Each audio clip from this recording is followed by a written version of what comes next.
اللہ نے ہمیں ایک نماز عطا فرما دی جس کو ہم آج صلاۃ التراویح کہتے ہیں۔ میرے نبی کے زمانے میں اسے قیام اللیل کہا جاتا تھا، اس لیے حضرت عائشہ رضی اللہ تعالیٰ عنہ کی روایت ہے جس سے 8 رکعت والے حضرات استدلال کرتے ہیں کہ رمضان اور غیر رمضان میں اس کو امام بخاری نے قیام اللیل کا ہی عنوان دیا ہے۔ آپ نے 11 رکعت سے زیادہ نماز نہیں پڑھی۔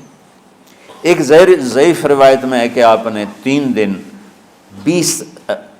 دن پڑھائی نماز، یہ تو صحیح روایت ہے۔ کتنی رکعت پڑھائی؟ تو ایک ضعیف روایت میں ہے کہ 20 رکعت پڑھائی۔ اچھا، ضعیف روایت سے عبادت ثابت نہیں ہو سکتی حکم شرعی۔ تو جب حضرت عمر رضی اللہ تعالیٰ عنہ نے سب کو، اب میرے نبی کے دور میں 3 دن کے بعد آپ تو آئے نہیں کہ کہیں فرض نہ ہو جائے، تو صحابہ اپنے طور پر قرآن سنتے تھے ٹولیوں میں۔ صدیقی دور میں 2 سال وہ فتنوں میں گزرا، تو اس میں بھی اسی طرح چلا کہ ٹولیوں میں ہوتے تھے۔ حضرت عمر رضی اللہ عنہ کے زمانے میں حکومت مضبوط ہو گئی، طاقتور ہو گئے، تو ابتدائی سالوں میں نہیں، چند سالوں کے بعد اب مسجد میں تشریف لائے تو لوگ اس طرح کوئی 4 ادھر 4 ادھر 5 ادھر 10 ادھر 20 ادھر، تو کہنے لگے ان کو ایک امام پہ جمع کر دیا جائے تو کتنا اچھا ہوگا۔ تو آپ نے سب کو اکٹھا کیا اور ابی بن کعب رضی اللہ تعالیٰ عنہ کو امام بنایا اور سب کو ایک نماز پہ جمع کر کے 20 رکعت کا حکم عطا فرمایا۔ تو حضرت عمر کا یہ عمل اس حدیث کو مضبوط کر دیتا ہے کہ چونکہ میرے نبی نے کہا علیکم بسنتی و سنت الخلفاء الراشدین من بعدی، کہ میری اور میرے خلفاء راشدین کی سنت پر مضبوطی سے عمل کرنا۔ تو حضرت عمر کا جو 20 رکعت طے کرنا ہے، اگر ان کا اپنا اجتہاد ہے تو بھی ہمارے لیے عمل کے لیے کافی ہے، اور اگر ان کو یہ یاد ہے کہ میرے نبی نے 20 پڑھی تھیں تو اور زیادہ اچھی بات ہے۔ لیکن بہرحال جو 8 پڑھتا ہے ہمارا اس پہ بھی کوئی اعتراض نہیں، چونکہ وہ بھی حدیث کے ساتھ بات کرتا ہے، اور باقی پوری امت 20 پڑھتی ہے، ان پر بھی اعتراض نہیں۔ میں ایک جگہ سے گزر رہا تھا، نماز کا وقت ہو گیا، اہل حدیث کی مسجد تھی، میں وہاں نماز پڑھنے چلا گیا، تو ایک بہت بڑا اشتہار لکھا ہوا تھا، 20 تراویح ثابت کرنے والے کو 5 لاکھ روپے انعام۔ کہ 20 تراویح، سینکڑوں سال سے امت کا عمل 20 تراویح آ رہا ہے۔ تراویح کا نام جو پڑھا، مجھے یوں لگتا ہے کہ اہل مکہ، یعنی اہل مکہ جو تھے نا، وہ 4 تراویح پڑھ کے ایک طواف کرتے تھے، تو وہ آرام کے لیے ہوتا، ترویحہ آرام، تھوڑی دیر کا آرام۔ تو 4 تراویح کے بعد ایک طواف کرتے تھے، وہ چھوٹا سا طواف 10 منٹ میں ختم ہو جاتا تھا، اور پھر 4 تراویح پڑھتے تھے، پھر طواف کرتے تھے، پھر 4 پڑھتے تھے، پھر طواف کرتے تھے۔ یہ صحابہ کے تھوڑے بعد کے دور کی بات۔ تو مدینے والوں کو پتہ چلا کہ مکے والے تو یہ کرتے ہیں، وہ کہنے لگے اساں کی کریے؟ انہوں نے کہا اسی 40 تراویح پڑھیں گے، 40 رکعت، وہ 40 رکعت پڑھتے تھے۔ تو نوافل میں کوئی سختی نہیں کہ بھائی 8 سے زیادہ نہیں پڑھنی، بدعت ہو جائے گی، اور 20 پڑھنا بدعت ہے، یہ سب جہالت کی بات ہے۔ اور یہ 8 پڑھ رہے ہیں یہ غلط ہے، یہ بھی حماقت کی بات ہے۔ جو صحیح حدیث سے دلیل پکڑ کے کوئی عمل کرتا ہو تو بھائیو اس سے بحث نہ کیا کرو، مناظرہ نہ کیا کرو، یہ بہت نادانی والی بات۔ اور امت کا خلق، لاکھوں کروڑوں انسانوں کا ایک عمل پہ جمع ہونا، یہ بذات خود اس کی طاقت کی ایک دلیل۔ اور حرمین جب سے میرے رب نے، حضرت عمر نے 20 رکعت شروع کی، آج تک وہاں بھی ساری مساجد میں 8 رکعت تراویح ہوتی ہے، لیکن حرمین کی مسجد میں 20 رکعت، ادھر بھی ادھر بھی۔ اور یہ جو وہ وہاں ختم قرآن پہ دعا نہیں مانگی جاتی، یہ کس کا عمل ہے؟ حضرت عثمان کا۔ حضرت عثمان نے اپنے دور خلافت میں تراویح پڑھانے والے سے کہا جب قرآن ختم کرو تو دعا کرنا۔ وہ کہنے لگے جی کیا دعا کروں؟ کہ جو تیرے دل میں آیا کرنا۔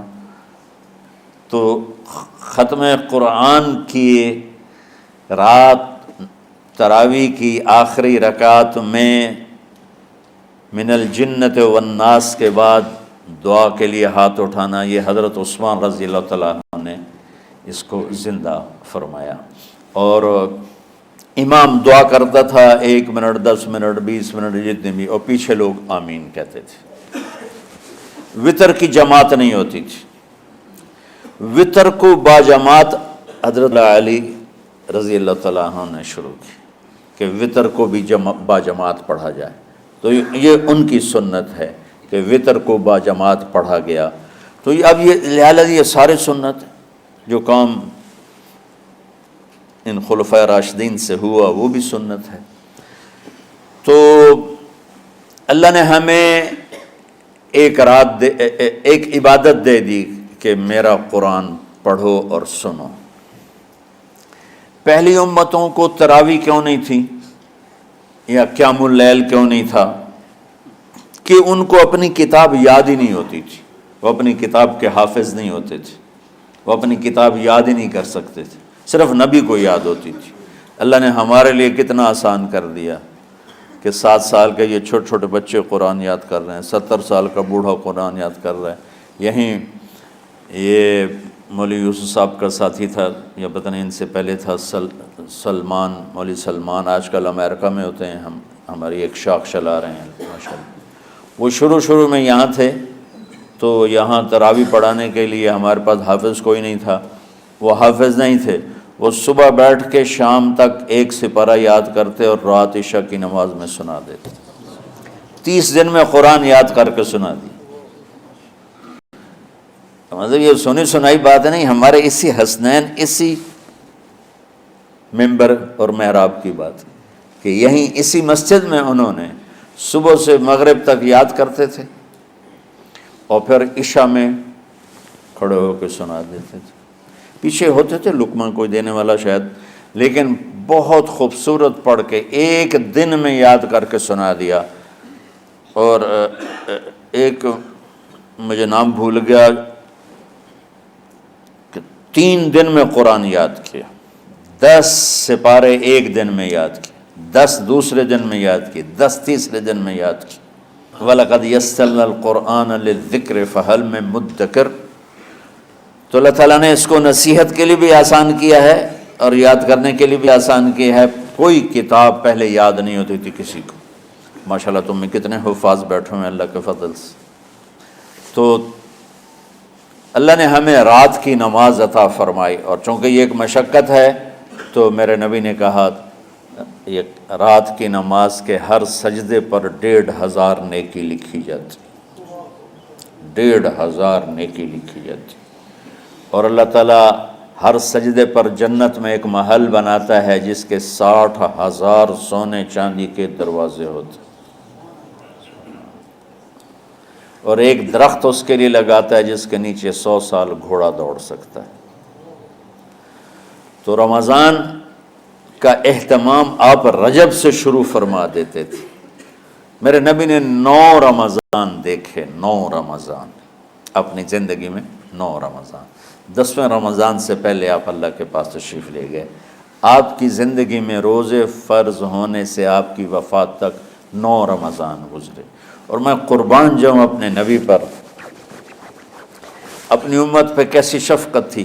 آپ سحری کھاتے تھے بالکل آخری وقت، ادھر بلال اذان دے رہا ہے اور ادھر آپ آخری لقمہ کھا رہے ہیں، اور ادھر سورج نیچے ہوا اور آپ کھجور منہ میں۔ ایک آدمی اوپر کھڑا ہوتا تھا مدینے میں تو وہ چھت پہ، گھر کی چھت پہ کھڑا ہوتا تھا، سفر میں ہے تو وہ کسی پہاڑی پہ کھڑا ہوتا تھا۔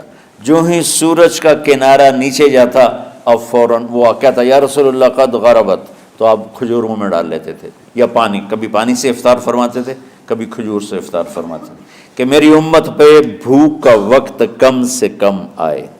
آج کل جو یہ ہمارے افطاری کے اوقات ہیں نا، یہ سورج ڈوبنے کے بھی 2-2.5 منٹ بعد کے ہیں کہ احتیاطاً، ٹھیک ہے چلو احتیاط کر لو کوئی مسئلہ نہیں، لیکن اصل ہے ادھر چونکہ اب سورج ہمیں نظر ہی نہیں آتا ہے، اس طرح ہم گھرے ہوئے ہیں شہروں میں، دیہاتوں میں بھی اب اس طرح کا ماحول ہے کہ وہ نظر نہیں آتا ہے، تو